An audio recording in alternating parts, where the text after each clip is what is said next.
Buen día, 10:04 van para Barrancas de Belgrano. ¿No?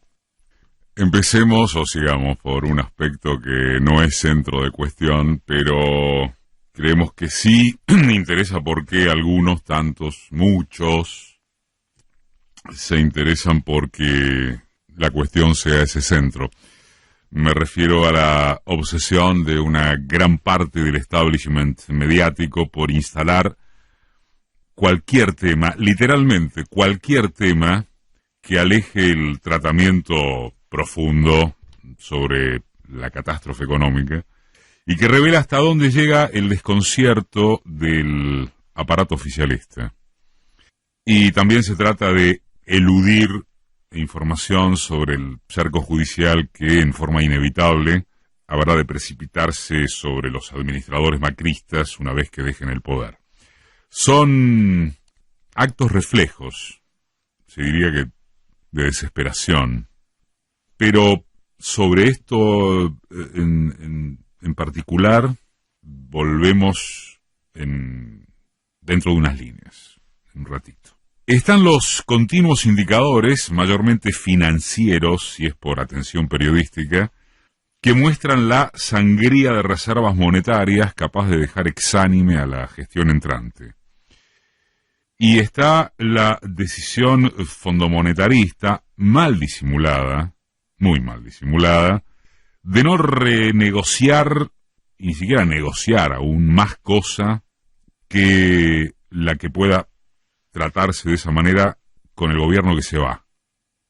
Y acerca de esto hay lo imperioso de ser coherente en el análisis, que es de carácter transitivo. Si la Casa Blanca determina finalmente las grandes decisiones del Fondo Monetario y fue la que por razones geopolíticas impulsó al organismo a otorgar el crédito más impresionante de su existencia, si eso es así, también es Trump el que ahora le bajó el pulgar a quien imaginó como un bandido no tan opa para conducir políticamente intereses en este patio traserísimo. Está que la economía cotidiana, no la de la macro, la cotidiana, presenta un escenario fantasmagórico del que la cotización del dólar y el riesgo país no dan cuenta. El hambre en la franja más baja de la pirámide es un oprobio supremo y bastaría con detenerse allí. Esto incluye la pregunta sobre los tiempos de implementación de la emergencia alimentaria sancionada hace unos días. Se dijo que al homologarse la medida, la reasignación de partidas presupuestarias, saco acá, pongo ahí, sería automática.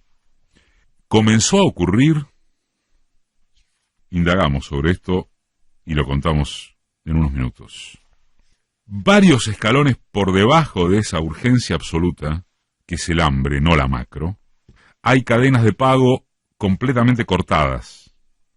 Entre otros, el estudio de la consultora Focus Market, que ayer se publicó, detectó variaciones de hasta el 80% para un mismo producto en el mismo barrio. No se sabe cuál es el valor de las cosas que uno consume y se perdió el concepto de lo caro y lo barato. Los precios de la harina y de la leche vuelan hasta límites desconocidos. El consumo de leche cayó a los niveles de 2003. Los comercios están vacíos y el crédito murió hace rato, salvo por tasas de interés que no tienen antecedentes en la historia usuraria mundial, como tampoco los tiene la cantidad de pymes cerradas por día. La última cifra conocida es de 58 pymes cerradas por día.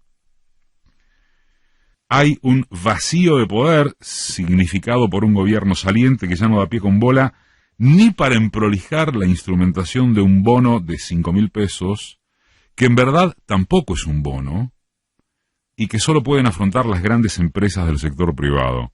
Para abajo no hay forma y, aún para las compañías que no tienen inconvenientes, resulta que podrá ser en cuotas y a cuenta de paritarias. En otras palabras, para las patronales es un adelanto reembolsable.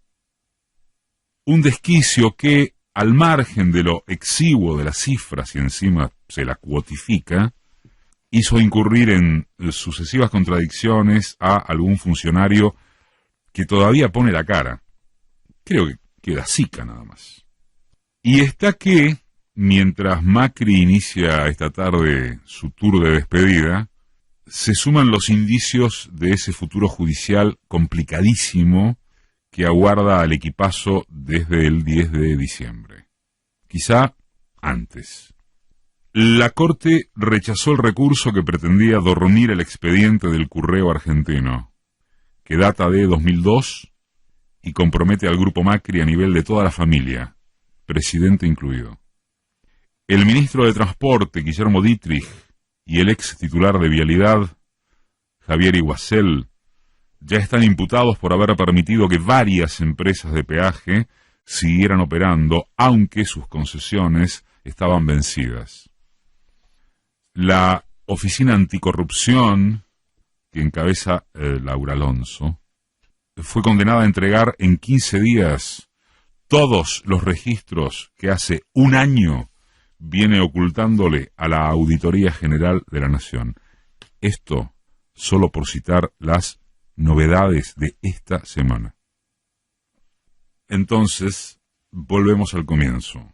¿Cómo se le contesta a este acumulado tétrico desde las vocerías mediáticas del oficialismo? Pues tan obscenamente fácil como lo indica el manual de las distracciones básicas en el intento de la construcción de sentidos. Todo dicho de referentes opositores, sean o no representativos del futuro equipo de gobierno, es y será manipulado para agitar la idea de que con el Frente de Todos llega una policía ideológica violenta, susceptible de perseguir a indefensos ciudadanos republicanistas. Es todo lo que le queda al macrismo en términos publicitarios, por lo menos hasta que la prédica del individualismo auténticamente salvaje vuelva a ser de las suyas. Puede incluir que de una extensísima nota periodística a uno de los intelectuales más célebres de nuestro tiempo, Horacio González, se extraiga la amenaza del retorno de la guerrilla. Comparemos los mares infinitos de artículos y peroratas dedicados al asunto con cuánto se le dedica a las bestialidades, incluyendo las graciosas, que increpan a la sociedad desde el propio presidente, el que dijo que su desastre conmina a la autocrítica de quienes no lo votaron. Pero bueno, las cosas cambiarán cuando parte del electorado macrista retorne de esquiar en el verano europeo, o bien, si no hay trampas, por las que Argentina produciría el único episodio universal en que el fraude lo organiza la oposición. Este espectáculo del monstruo kirchnerista que ya muestra su verdadero rostro sirve para comidilla del panelismo televisivo y voces de prensa cargadas de un resentimiento incrementado. Carece, también decíamos al comienzo, de interés masivo, allí donde las urnas ya dijeron lo que tenían que decir, y por tanto solo se lo cita por razones descriptivas de la decadencia provisoria de quienes expresan este modelo. Si hubiera que resumir lo que sí importa a las grandes mayorías, cabría parte del título con que el colega Leandro Renú encabeza su muy buena nota en letra P. ¿De dónde saldrá el dinero para el bolsillo de la gente? Es un texto que reseña que los técnicos de Alberto Fernández, entre los cuales Matías Culfas asoma como el ministro de la Economía Real, ya trabajan en la sintonía fina de los primeros meses. Un eje clave es la renegociación de la deuda con el fondo para conseguir aire, la salida a la uruguaya que el mandatario entrante citó ante los empresarios esta semana, los empresarios de la Fundación Mediterránea.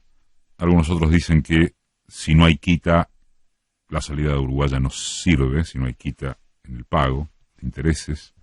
Otro eje es financiar el encendido de la economía, quitando el torniquete al sistema de créditos y depósitos. ¿Por qué? Porque hoy los pesos que ingresan van al Banco Central y a la timba. Tercer punto, generar un shock inicial que reduzca la inflación, baje las tasas para arrancar el andamiaje productivo, reactive la economía y aumente los ingresos por recaudación impositiva. Y el artículo de Renú también indica que a fines prácticos los Callao, que así se conoce al grupo, o aparte del grupo de economistas de Alberto Fernández, ya piensan que el acuerdo de precios y salarios debe incluir por primera vez en mucho tiempo una mesa con supermercadistas y fabricantes de alimentos. De ser así, estará bueno saber si acaso no se contemplará, además, a los actores de la economía popular. Y todavía no está claro si la idea es endurecer el cepo o lo que muchos consideran central, que es desdoblar el tipo de cambio. Sí está claro, y de esto hemos hablado hace algunos editoriales y más allá de eso también, que cualesquiera sean las disposiciones metodológicas, siempre importará primero la orientación política. Esto es, del mismo modo en que la derecha macrista no vaciló jamás, nunca jamás, en torno de sus beneficiados exclusivos, porque para eso llegó a gobernar, el Frente no puede tener ni la más mínima duda acerca de para qué y quiénes ya ganó.